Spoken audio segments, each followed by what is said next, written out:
Every week, the Payne family cuts straight to the real financial story. The one question, Bob, everyone's asking is, are we in an artificial intelligence bubble? You've been through boom and bust. What do you think? No hype, no myths. Just what actually matters to your money. Does feel very similar to what we experienced in the 90s. Where are we, though? Are we in 1995, 1997, 1999? Listen to the Pain Points of Wealth on the Red Apple Podcast Network. Excuse me! Taxi! This is the 77 WABC minicast. And John, joining us now to talk about the storm that is in Minneapolis is the great Bill O'Reilly, the top nonfiction best-selling author. A different kind of storm. A different kind of storm. And who better than Bill O'Reilly to give his assessment? Bill, take it away. All right, I'm blaming Mandomini for everything. God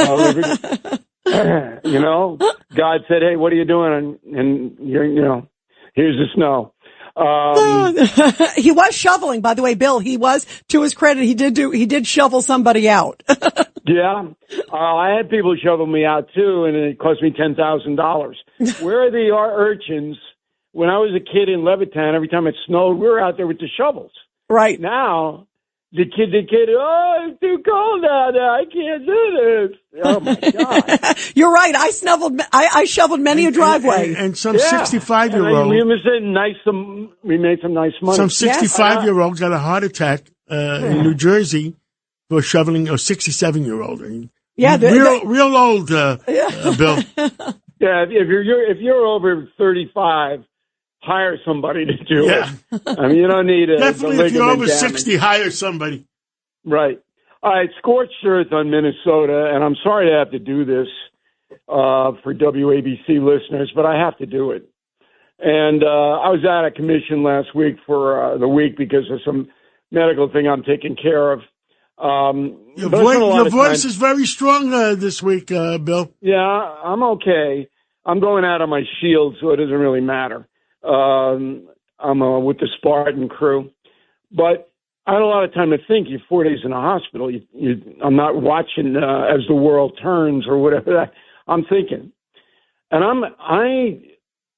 I want the Americans to know, the American public. I don't care what your belief system is, the truth about what's happening in Minnesota, because it's one of the biggest stories of my lifetime, and it's not being told correctly. And I'm very pleased that you and Rita, John, put me on at top of the program tonight.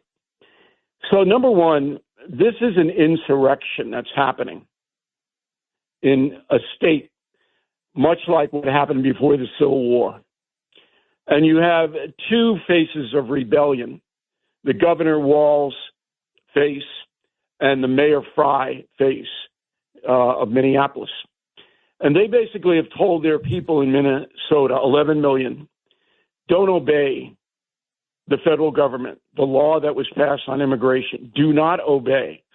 Not only that, they have ordered their law personnel from the Canadian border all the way down to South Minnesota not to cooperate or even assist federal agents who are looking for people who should not be here. That's what they're doing. That is exactly what happened in 1858, 1859, 1860. No difference at all.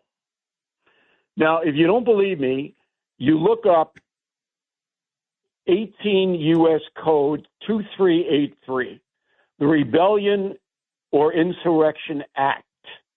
Quote, whoever incites, sets on foot, assists or engages in any rebellion or insurrection against the authority of the United States or the laws thereof, or gives aid or comfort thereto, shall be fined under this title or imprisoned for not more than 10 years or both, and shall be incapable of holding any office under the United States. That is the law. In 1960, it was upheld by the Supreme Court. What is the FBI doing in Minnesota? Where is Kash Patel? Where? Not a blanket word from the Justice Department. Now, today there was a call between Walz and President Trump, and President Trump did the right thing. He tried to bring down the temperature. He's removing a guy named Bavino, the Border Patrol person in charge of Minnesota. He's bringing it down.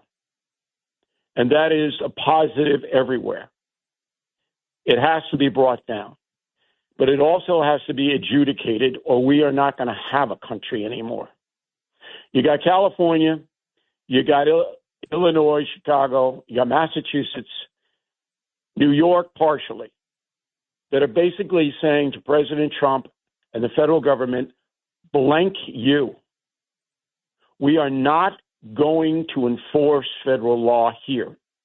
And not only that, when your federal agents get in trouble, are attacked, Governor Walz has ordered his local personnel, state personnel, not to assist them.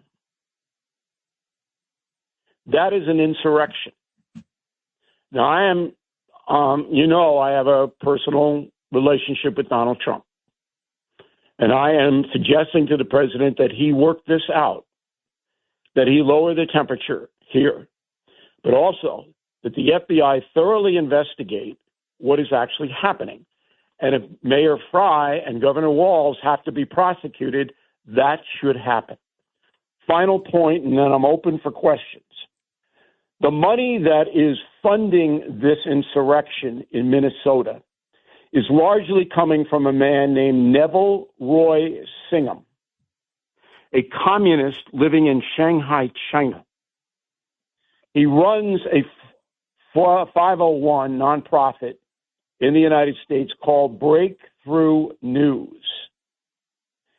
He, in association with the Chinese government, is pumping millions of dollars into the insurrection states and cities. He is being assisted on the ground with the following USA organizations: Democratic Socialists of America, that's Mandani; Freedom Road Socialist Organization, Minnesota Immigrant Rights Action Committee, Black Lives Matter chapters. They are taking Singham's millions and they are organizing violent protests against the U.S. government. That is what is happening. There's money flowing, and it's not necessarily Singham's money. It's not necessarily Soros' money, and there's many others that they're just used as conduits for foreign money. No, it is, John, Singham's money. And Singham's money comes from Beijing. Oh, that's what I mean. The conduit for foreign money. They don't borrow it. Beijing, the communist Chinese government, is giving money through this man to the insurrectionists in the United States. This, again, the FBI should be all over this. This is far beyond an organic protest like we saw in Vietnam. This is a planned, coordinated effort to destroy the Trump administration and the federal government. And I'm telling you, if Americans don't wise up and fast, and you're never going to get reporting like this on television or from the newspapers. You get it on WABC. Well, yeah, that's why you got me. Yep. And you'll get a little bit of it from the Wall Street Journal and the New York Post, but you won't get the full picture. Bill, let me ask you this $64 million question. No, it's at least $1 billion or $1 trillion. It's probably, under Mandani, you're right, John, has gone up. Yeah. But let me ask you, why do you believe Kash Patel is not on the ground there? And why have they not even expedited this investigation? I know DOJ is looking into Waltz. They're looking into Jacob Fry. But why are they not full steam ahead? And why didn't it start weeks ago? I agree with you. I don't know, Rhea. If I'm the FBI director, I'm having a press conference and saying exactly what I just told you. Yep. I don't know where he is, but I'm demanding that he do something or be fired. I agree. I mean, what the deuce is going on? So you let a media, which is corrupt and overwhelmingly left-wing, define a situation and you don't tell the American people what is really happening. And I hated to say it on my television broadcast, and I hope everybody watches it tonight on the No Spin News on BillO'Reilly.com, and I'll be on News Nation at 9 o'clock also. I hated to say it, but this man who was shot on Saturday, he caused his own death. Yes, everybody knows it. He should not have intervened with law enforcement. No, it's not a matter of intervening. He should have been carrying a weapon with 2 magazines. Right. He brought a loaded gun into a confrontational situation. But he also intervened, you guys, first, before I agree with you on the loaded gun, no question. But if you see law enforcement about to arrest someone, you don't step in. I'm sorry. Bill, Rita, you stand back. If the local Minneapolis police had been there, as they should have been, this is social disorder, they could have arrested that man right away for interfering with the investigation. Exactly. Okay? Where were the local Minneapolis police?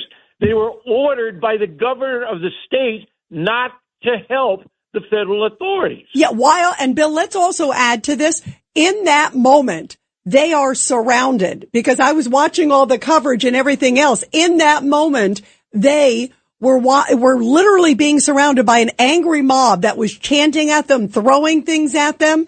You know, what if somebody else was armed in the crowd too? And yet, you're right. The police stood down because they were ordered to stand down. We're lucky we don't have more dead agents. I'm not kidding. I didn't even see one. I didn't see one Minneapolis police officer in the vicinity. I did not of a either. Potential riot. I agree with you, Bill, and it's outrageous.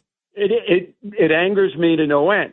So the only solution to this problem is for the federal government, the Justice Department, to go in and investigate. And Patel already should have his best people all over the country assembled for a task force to go in and look at not only the people behind this and the actual thing, but also the conduct of the federal agents. That should be investigated as well. All right? If they were incompetent, if they acted unlawfully, the federal government has an obligation to investigate that. Yep. Not do what Kristi Noem did and come right out and say, oh, they were fine. No. This is a country that runs on law. And checks and balances. The law is being ignored and abused. And if that continues, this is going to be, you think this is bad in Minnesota, where do you see it? It's going to happen. It's got to stop now. I agree. It's really scary. Judge Weinberg. Bill, I agree with everything you've said. And I've been saying the same thing over the last number of months. I tell you what has to happen. Once and for all, there has to be a legal declaration that there's no such thing as a sanctuary city, a sanctuary state. Now, if we can't get it through a judicial decision, then Congress has to pass it and make it absolutely positively clear the supremacy clause of the United States does not allow for so-called sanctuary cities, sanctuary states. Anyone who relies on that is aiding and abetting this insurrection. 100%. You'll never get it through Congress because the Democratic Party has allied itself with the radicals. Now, I don't think they even know about Neville Roy Singham, Judge. I don't think they even know about it. They don't know that a foreign country hostile to the United States, China, is funding tens, perhaps hundreds of millions of dollars to damage our federal government and deplete our laws and demoralize our people. Bill, I have a question. I'm looking at Judge Weinberg and also for you real quick, because this Singham guy, I've heard his name a number of times. He's an American citizen. I know he's living in China. Isn't there something that can be done to all the things, Jones, we've talked about, if he's funding such massive money? It's very, very hard to prove whether it's his money or China's money. Even if he's acting as a conduit. You can get him. He'll never come to the United States. No, he'll never come, right. But he should be, I think they should present it to a grand jury anyway. Yes, still have the charges. And by the way, I think to your point, Bill, and you understand this far better than I do, this has a lot to do with the public narrative, controlling the narrative. I think people have to have this explained to them, because what you articulated is maybe known to John and Rita and myself and a few others, who follow this carefully. But the answer is people do not understand this. Trump's administration has lost control of the narrative, and it's very important they reestablish control of that narrative. Well, I'm doing the best I can do. And, I asked Rita today to put me at the top of the program rather than, where I usually am on Katz and Cosby, because WABC listeners, and I know this, everybody knows me everywhere I go, and they love their country. They don't want it destroyed, but we are on that road. I don't even know. I haven't spoken to President Trump for about 10 days. I don't even know if he knows. I did send him a missive saying, watch me tonight. Listen to me on WABC. You may not even know this stuff, but this is what is happening. It's not debatable, but you're not going to hear it on ABC, NBC, or CBS, or read it in the New York Times, and even the Wall Street Journal.